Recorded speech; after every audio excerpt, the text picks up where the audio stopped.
क्या आप थामेगी कांग्रेस का हाथ? 2024 में दिल्ली की राजनीति में भी होगा नया बदलाव। लोकसभा के बाद शुरू होगी दिल्ली विधानसभा चुनाव की तैयारी। कांग्रेस और आम आदमी पार्टी साथ मिलकर लड़ सकती हैं चुनाव। इंडिया गठबंधन में आप भी है प्रमुख सहयोगी पार्टी। एमसीडी में भी 2022 में दिखा बड़ा बदलाव। बीजेपी के लिए भी कम नहीं है चुनौती। चलिए दोस्तों, इन सारी खबरों को बड़े विस्तार से जानते हैं और आप लोगों से विनम्र निवेदन है, चैनल को सब्सक्राइब करें, बेल आइकन जरूर दबाएं, क्योंकि मेरे आने वाली वीडियो का लिंक सबसे पहले आपको मिलेगा। चलिए अब आगे बढ़ते हैं। 2023 की तरह भी क्या 2024 में भी दिल्ली की राजनीति में कोई नया बदलाव देखने को मिलेगा, या फिर दिल्ली अपनी पुरानी राह पर ही आगे बढ़ती नजर आएगी? राजनीतिक लिहाज से दिल्ली में 2024 में लोकसभा चुनाव तो होंगे ही, लेकिन उनके साथ ही इन चुनावों से एक साल से भी कम समय में दिल्ली के विधानसभा चुनाव होने हैं। ऐसे में दिल्ली की राजनीति के लिए 2024 अहम साबित हो सकता है। दिल्ली के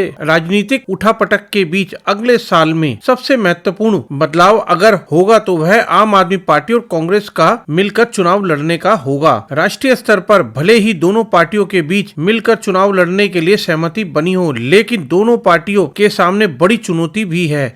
पहली चुनौती तो दोनों के बीच सीटों की सहमति बनाने पर होगी और दूसरी जमीनी स्तर पर कार्यकर्ताओं के बीच समन्वय बनाने और वोट ट्रांसफर कराने की। जाहिर है कि आप चाहेंगे कि वह अधिक सीटों पर लड़े और कांग्रेस कम सीटों पर। इसके लिए आपका तर्क होगा कि इसी साल नगर निगम चुनाव में कांग्रेस की हालत कोई बेहतर नहीं रही है और उनकी पार्टी के महज 9 पार्षद ही जीत सके हैं, लेकिन कांग्रेस इसके जवाब में लोकसभा चुनाव में नतीजों का तर्क देना चाहेगी, जहां वह न सिर्फ 2014 बल्कि 2019 में भी दूसरे नंबर पर रही है और उसने आपके मुकाबले 4% अधिक वोट हासिल किए थे। ऐसे में 2024 में दिल्ली की राजनीति की चाल इस पर निर्भर करेगी कि दोनों के बीच सीटों की संख्या को लेकर दिल से कितनी सहमति बनती है। बीते 2 लोकसभा चुनाव में 7 सीटों पर जीत हासिल करती आ रही बीजेपी भले ही इस बार भी मोदी मैजिक की उम्मीद में हो, लेकिन अगर आप और कांग्रेस के बीच सीटों की सहमति से बंटवारा हो गया तो दोनों पार्टी ही बीजेपी के लिए एक बड़ी चुनौती बन जाएगी। हालांकि बीजेपी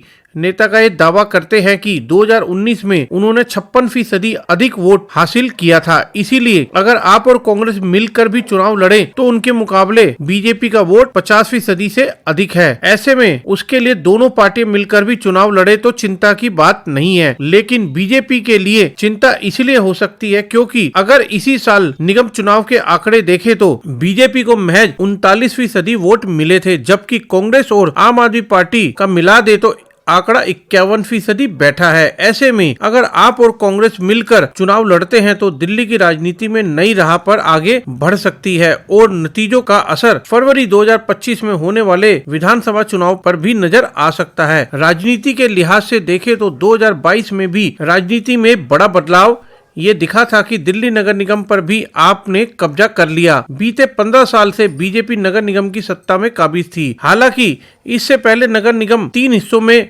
बटी हुई थी और तीनों ही जगह पर बीजेपी काबिज थी, लेकिन चुनाव से ऐन पहले इसके मर्जर का फैसला लिया गया। लिहाजा नगर निगम के चुनाव कुछ महीने लेट हुए, लेकिन चुनाव होने के बाद बीजेपी को नगर निगम में भी हार का सामना करना पड़ा। इस तरह से दिल्ली विधानसभा के बाद आपके दिल्ली नगर निगम में भी जीत हासिल कर ली। ये एक तरफ से बीजेपी के लिए एक बड़ा झटका था। उधर कांग्रेस को भी निगम चुनाव में कोई बड़ी कामयाबी नहीं मिली।